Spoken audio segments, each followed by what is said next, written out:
Hi there, everybody. Hello. It is Sunday.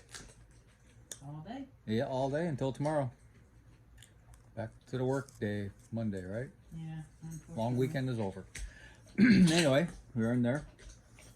We're still in Esther, chapter 7. The king executes Haman. Esther, chapter 7, starting at verse 1. So the king and Haman went to Queen Esther's banquet. On this second occasion, while they were drinking wine, the king again said to Esther, "Tell me what you want, Queen Esther. What is your request? I will give it to you, even if it is half of the kingdom." Queen Esther replied, "If I have found favor with the king, and if it pleases the king to grant my request, I ask that my life and the lives of my people be spared. For my people and I have been sold to those who would kill, slaughter, and annihilate us. If we have merely been sold as slaves, I will remain quiet. If that would be too trivial a matter to warrant disturbing the king." "Who would do such a thing?" King Xerxes demanded. "Who would be so presumptuous as to touch you?"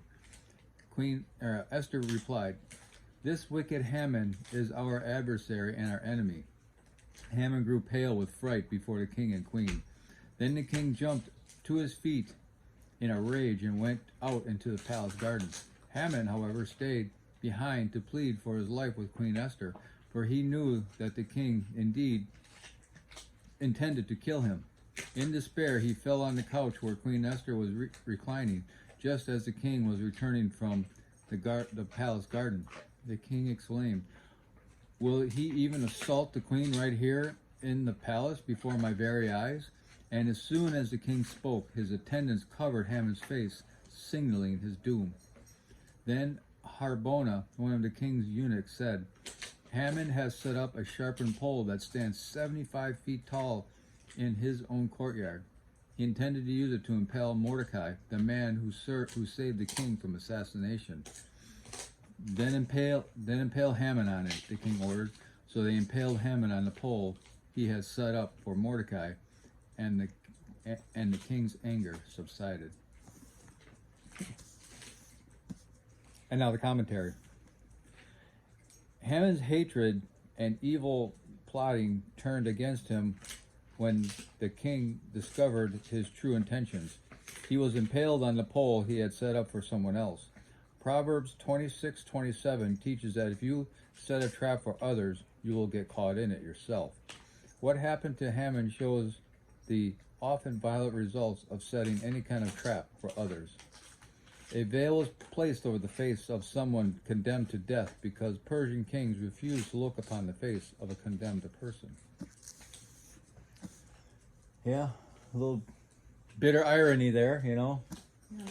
You gotta remember too, in the previous chapter, Haman had the humility of parading Mordecai around on the king's horse in the king's robe, announcing how favorable he was with the king too. So, yeah. And he just was so engulfed in his own stupidity.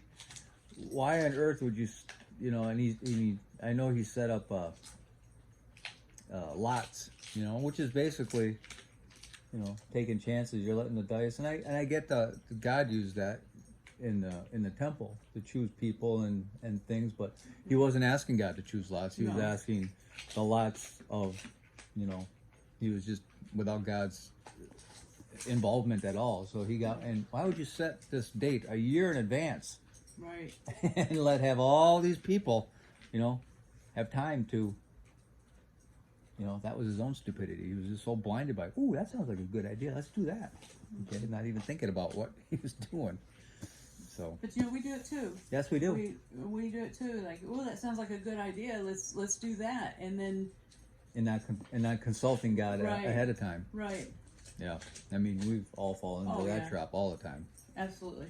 So we've got to remember to, it has adequate application to our own lives as well. Oh yeah, it's a living, breathing thing here that we have, the Bible, isn't it?